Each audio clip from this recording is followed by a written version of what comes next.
the Baltimore Ravens. They are at 11.5. Dan, they were 12-5 last year.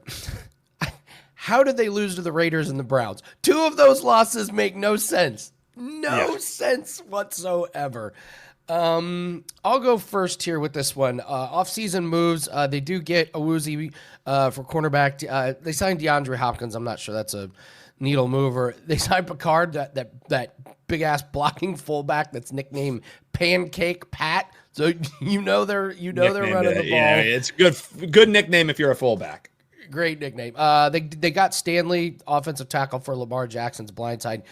Pro Football Focus ranked the Ravens offense 1 and their defense 7. Special teams were 30th last year. They really struggled with special teams. Obviously, kicker issues, we'll say.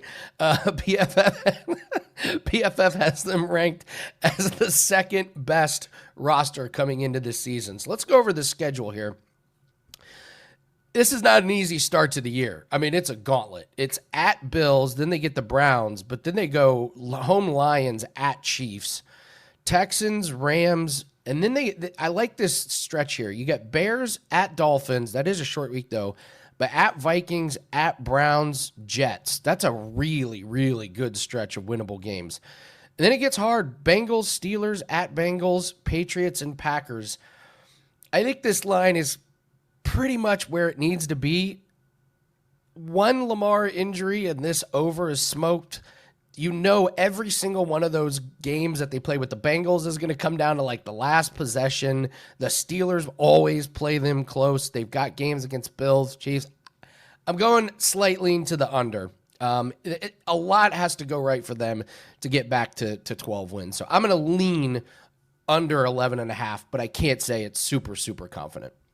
Yeah, I'm right there with you on this one, Andy. And Art kind of underscored just the way that I look at these elite teams. When you come into the year and you're looking at an 11.5 win, it's the same reason why I know that you were bullish on the Eagles. You heard Art likes them to win the division. But as far as the win total is concerned, you're not going to find me playing an over on an 11.5 because just as you astutely said, Lamar Jackson goes down, forget about it. You're not going over an 11.5. And the other thing that I want to point out is there's some stretches on this schedule. Sure, say what you want. Baltimore Ravens are the elite team in the AFC North. I completely agree with that. I don't think you'd find many people to disagree with that. But the Bengals, they'll likely be better this year. And that stretch of where you play the Bengals on a short week after you play the Jets, who the Jets aren't going to be good, but the whole Jets MO this year is going to be beat the shit out of you, right? Like they're just going to try and make games ugly, make games dirty. That's why, they brought in a very aggressive defensive coordinator from the Lions to be their head coach. But you're going to play the Bengals on a short week after playing the Jets.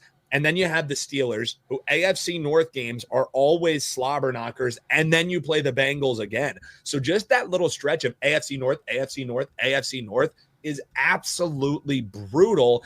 And you figure, Aaron Rodgers, the Steelers, this is going to be where they can, stack some wins. They're going to sweep them twice.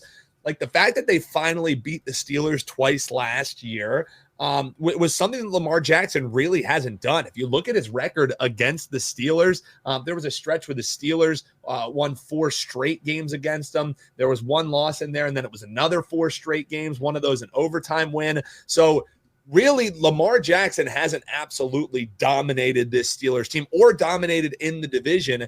There are going to be a lot of big favorites. We know what happens with the Baltimore Ravens with favorites. The only way I would lean to this one is under. It feels right. Don't get me wrong. I like the Ravens to be a Super Bowl contender again this year. You figure they finally have to break through, but you will never find me making a case, even for my Eagles, even for a team like the Ravens, even a team like the Bills. Forget it. There's better wagers to make than betting over 11.5 wins on an NFL team before the season and not getting crazy plus money back on it, Andy. Yeah, absolutely. So Dan and I are going to lean to the under on this one, but listen, they could absolutely go over. They have another great season. They could absolutely go over this one. We know they're going to be great, but slight lean to the under, but not nearly as confident as we were yesterday on the Falcons. So, all right, that is going to do it for